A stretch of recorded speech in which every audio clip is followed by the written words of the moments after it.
बढ़ते हैं बच्चों क्वेश्चन नंबर 3 में, देखते हैं क्वेश्चन नंबर 3 क्या बोल रहा है एक्सरसाइज 6.2 का। क्लियर है? देखना बहुत ध्यान से क्या करने वाले हैं। इन फिगर 6.18, ये हमारा फिगर 6.18 है। एनसीईआरटी बुक आपके पास होनी चाहिए। एनसीईआरटी बुक में हम क्या देख रहे हैं कि ये हमारा फिगर 6.18 है। इस फिगर में क्या क्या जानकारी दी हुई बच्चों?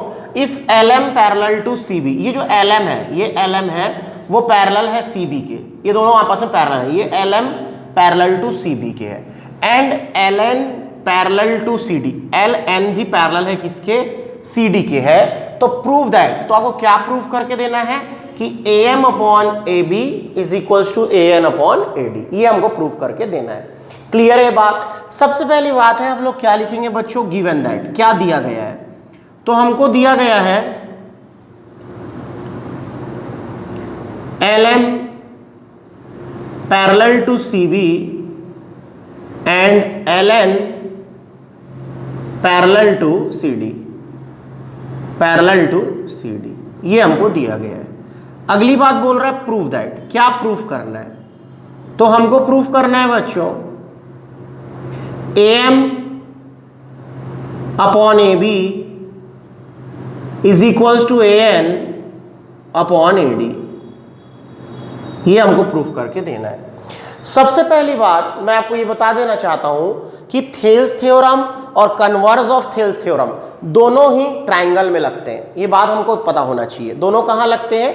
ट्रायंगल में लगते हैं। एक क्या बोलता है कि अगर किसी ट्रायंगल के दो साइड को, है ना, एक लाइन किसी ट्रायंगल के एक साइड के पैरेलल कोई लाइन दो साइड को इंटरसेक्ट करता है अलग अलग पॉइंट पर, तो लाइनें पैरेलल होती हैं। और दूसरा क्या बोल रहा है? सेम साइड पर अगर पैरेलल खींचा जाए तो सेम साइड पर क्या करता है? वो सेम रेशियो में बांटता है।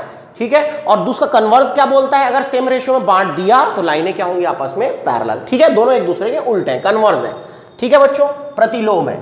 अच्छा, अब एक बात यहां पर ध्यान देने वाली बात है कि हम प्रूफ दैट तो लिख दिए, अब प्रूफ कैसे करेंगे? इसको प्रूफ कैसे करेंगे? बहुत ध्यान से देखना बच्चों। मैं क्या बोला आपको कि ये जो थेल्स थ्योरम है या कन्वर्स ऑफ थेल्स थ्योरम है, यहां तो थेल्स थ्योरम ही लगाना पड़ेगा हमको कि लाइन को पैरेलल नहीं करना है। हमको क्या करना है? पैरेलल दिया, हमको रेशियो निकालना है, यहां थेल्स ही लगाना पड़ेगा और वो ट्रायंगल में लगेगा। तो देखो बच्चों, पहला वाला जो हमको बोल रहा है कि LM parallel to CB, LM parallel to CB, ये वाली बात बोल रहे हैं, मतलब मैं ये ट्रायंगल लूंगा ABC। तो मैंने कौन सा ट्रायंगल ले लिया? इन ट्रायंगल ABC, एक ट्रायंगल है ABC इन विच, और उसमें क्या बात चल रही है?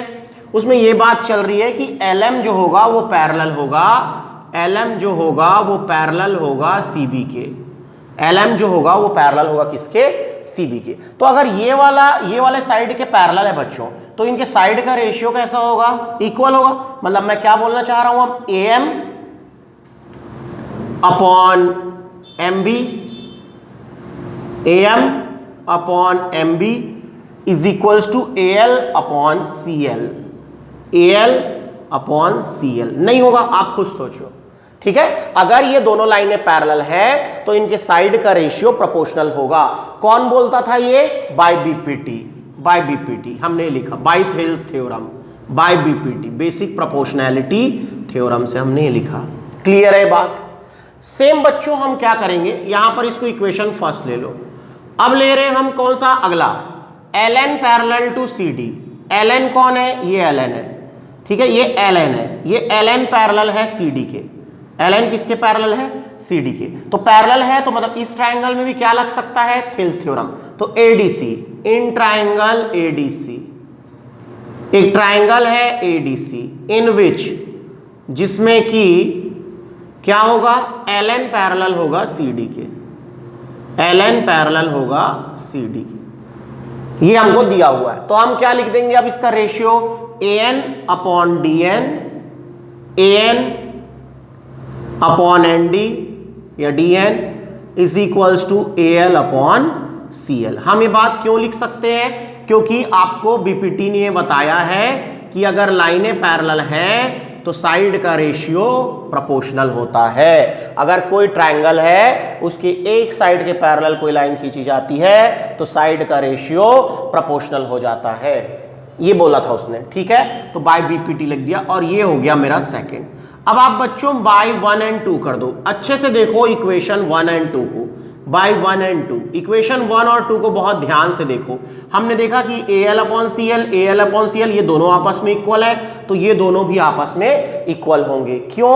क्योंकि अपना यूक्लिड्स क्या बोलता था कि अगर दो चीज सेम चीज की इक्वल है तो ये दोनों आपस में कैसे होंगे? इक्वल होंगे। मतलब कौन इक्वल हो रहा है? AM/MB is equals to AN/ND, AN/ND, ये दोनों आपस में कैसे हो गए? इक्वल हो गए। लेकिन हमको प्रूफ कुछ अलग करना है, हमको करना है AM/AB और AN/AD। AB मतलब ये बड़ा वाला साइड और AD मतलब ये बड़ा वाला साइड।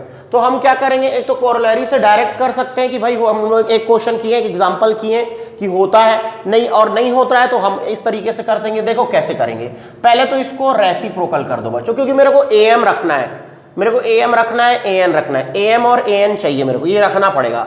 तो मैं क्या करूंगा, MB और ND को हटाऊंगा।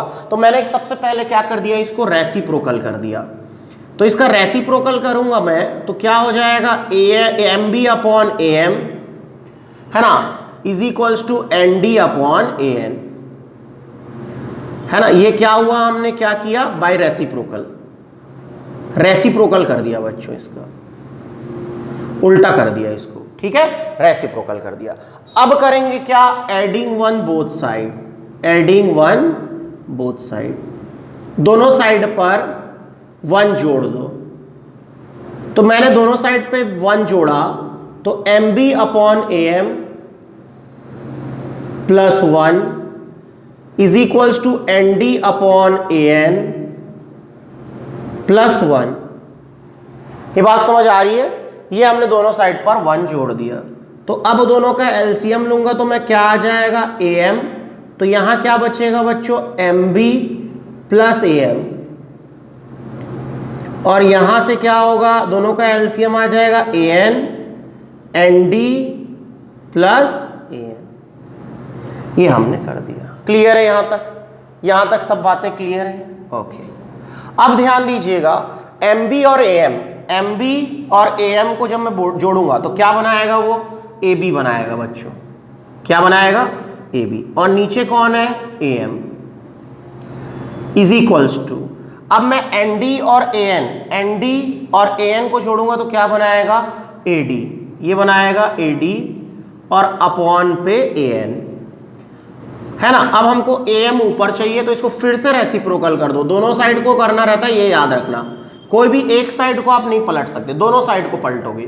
तो AM/AB is equals to AN/AD। यही हमको क्या करना था, प्रूफ करना था। देखिए चेक कीजिए, यही करना था प्रूफ, तो ये हो जाएगा बच्चों हैंस प्रूव्ड। समझ आया हमने क्या किया है, इसमें BPT लगाया है। ओके, बढ़ते हैं बच्चों क्वेश्चन नंबर 4 की तरफ। उसके पहले वीडियो को पॉज करके इसको प्रॉपर नोट डाउन कीजिए बच्चों।